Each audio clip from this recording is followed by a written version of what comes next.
Later that night, around midnight, Ada suddenly jumped out of bed and rushed to the bathroom, vomiting blood continuously. I called it.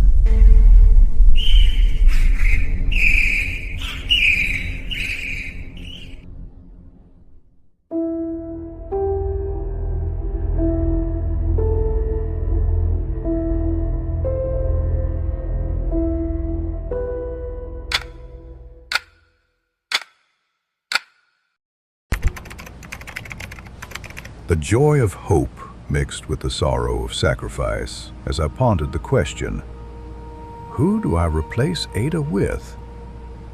So, how would it work? I asked. The goddess halted for a moment.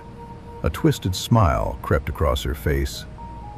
To replace your wife, you need someone with an active life force. Whatever life the person has left is what you will be handing over to Ada. How do I make the transfer? I asked again. She handed me a small totem carved with two figures locked in an embrace.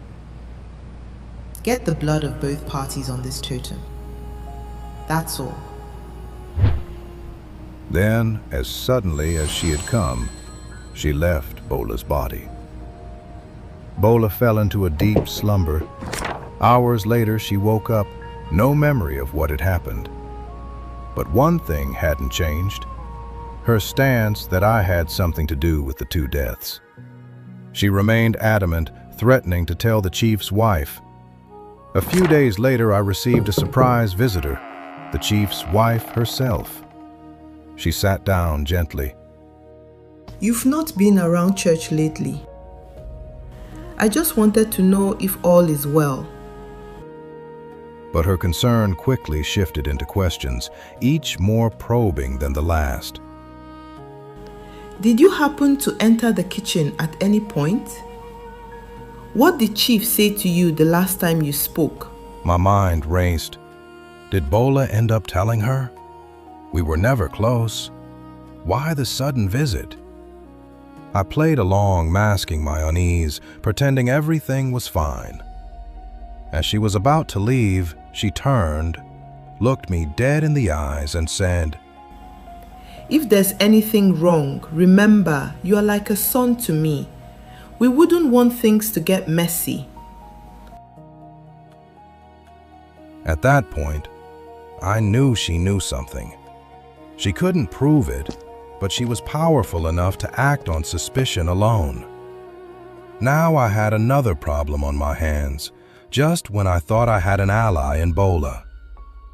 That night I opened my drawer, took out the totem, and a small vial of blood. Bola's blood. I had collected it the last time she visited. If she was going to betray me, there was nothing left to think about. I placed her blood on the totem and waited. Nothing happened.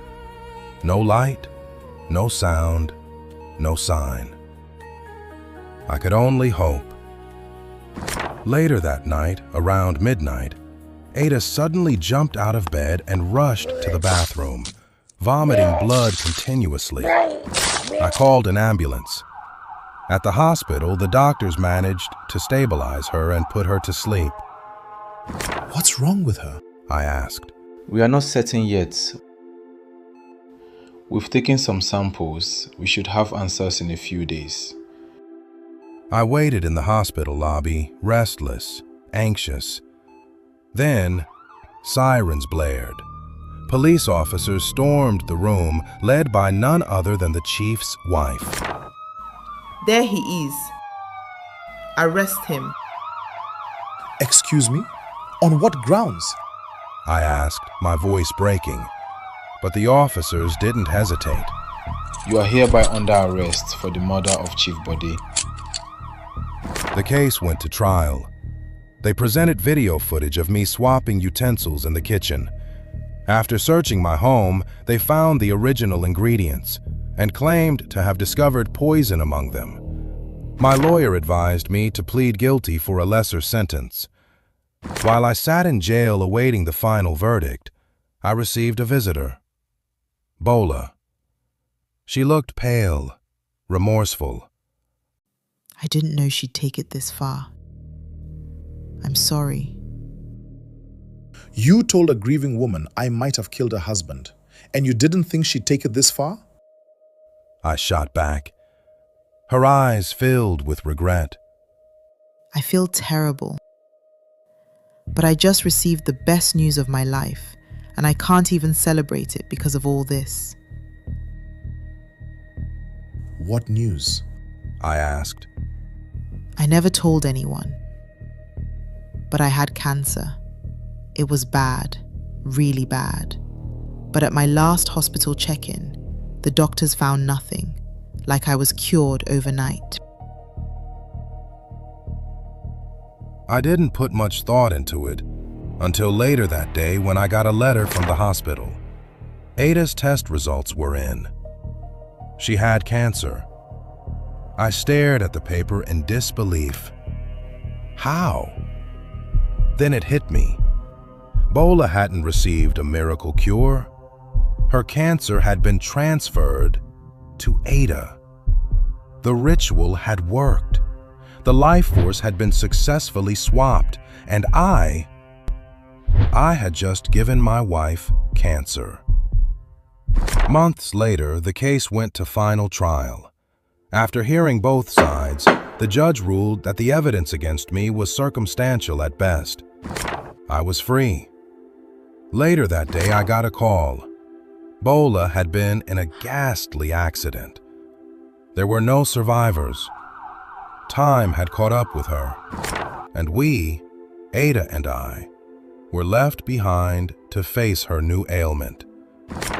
Every other night, I still ask myself the same question. Was it worth it?